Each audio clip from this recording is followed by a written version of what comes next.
Have you ever considered a world where men are no longer a necessity? A question that might seem outlandish to some, yet it's a concept that has been contemplated and debated over for quite some time.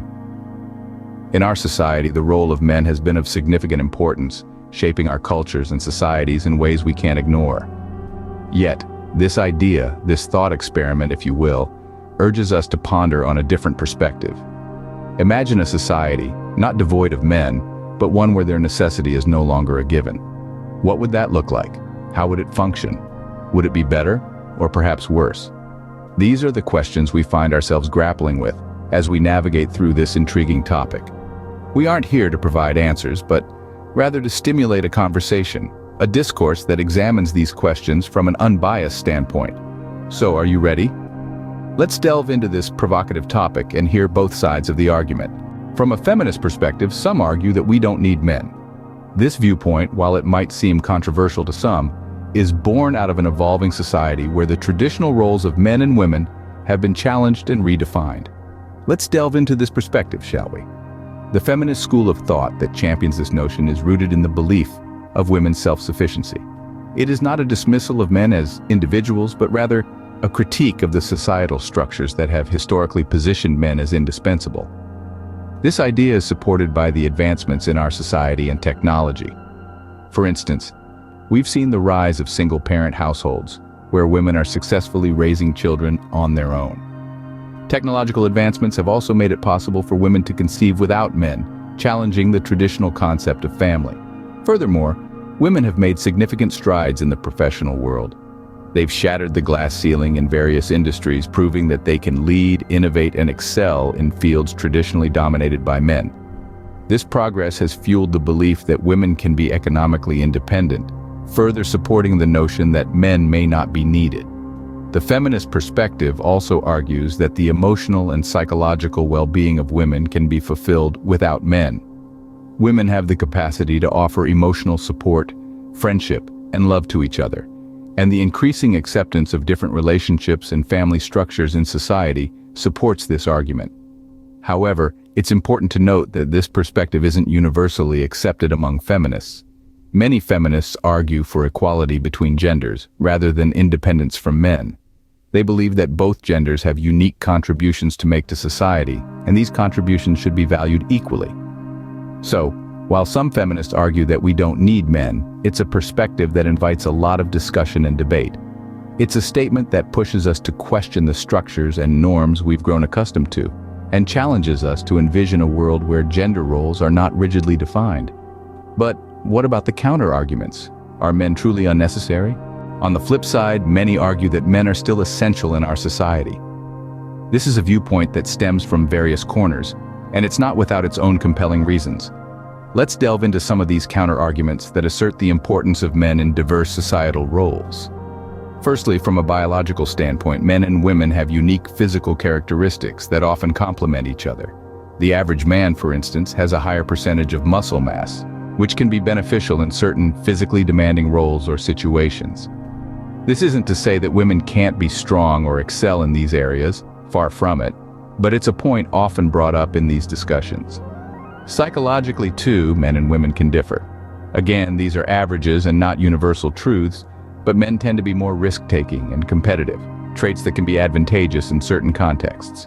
Women, on the other hand, are generally more empathetic and cooperative, attributes equally vital in society. The point here is not to stereotype or pigeonhole, but to acknowledge that these differences can contribute to a more diverse and balanced society. On a societal level, men can play important roles as fathers, mentors, and leaders. The positive impact of a good father figure on a child's development is well documented, and many of our societal structures have been built with the contributions of both men and women. It's important to remember that equality does not mean sameness. Each gender brings unique perspectives and strengths to the table, which can collectively benefit society.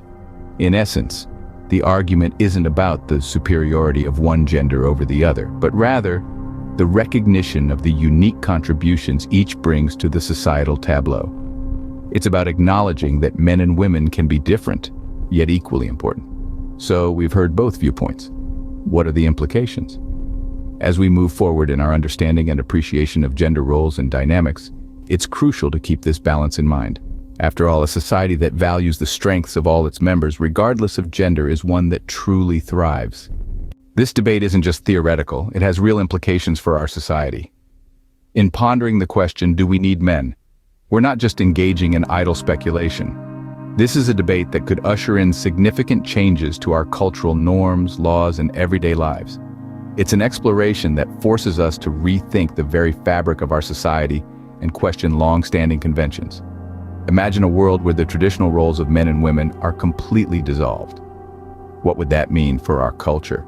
It could potentially lead to the deconstruction of the patriarchal system, creating a society where power and influence are not determined by gender. In such a society, the laws would need to adapt. We would have to reconsider laws that are based on traditional gender roles, like those concerning marriage, parenthood, and employment. We may see an increase in laws that promote gender neutrality, ensuring equal opportunities for everyone. But let's not overlook the impact on our daily lives. It's not just about big societal changes, but also the small, everyday interactions. Picture a world where household chores, parenting, or even asking someone out on a date is no longer dictated by gender. This could lead to a more equitable division of labor and responsibilities, both at home and in the workplace. And what about gender equality? This debate could potentially push the envelope further, beyond the current discourse. It's not just about women having the same rights as men, but about redefining what it means to be a woman or a man. It's about dismantling the very idea of gender and replacing it with a more fluid, inclusive concept. However, it's important to remember that this is a hypothetical scenario. There are still many who believe in the importance of traditional gender roles and the unique contributions of men and women to society. As we can see, this isn't a black and white issue. It's a complex debate with compelling arguments on both sides. As we wrap up, let's revisit the initial question. The question that we have been exploring throughout this discussion, do we need men in society, is not a simple one to answer. It's a complex issue that requires a nuanced understanding. We began with the feminist perspective, which argued that society can indeed function without men. This argument was built on the premise that women are capable of fulfilling all roles in society, from leadership to labor. It also pointed to the strides that have been made in technology and science, which could potentially eliminate the biological need for men in reproduction. However, the contrary view we examined presented a different take. It proposed that men, like women, bring unique perspectives and strengths to the table. This argument suggested that society benefits from the diversity that both genders provide. It also emphasized the importance of men in various societal roles, from father figures to innovators, and how their contributions have shaped the world as we know it today. The implications of this debate are far-reaching and complex. It's not just about whether society can function without men, but also about the kind of society we want to build.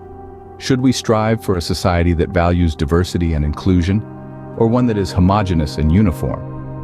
This question underscores the importance of open dialogue and respectful debate on this topic. In the end, the question, do we need men in society, is not about eliminating one gender or the other. It's about recognizing the value that each individual, regardless of gender, brings to the table. It's about understanding that a society thrives on diversity and that each of us has a role to play in shaping our world. Whether or not we need men in society is a question that will continue to spark debate,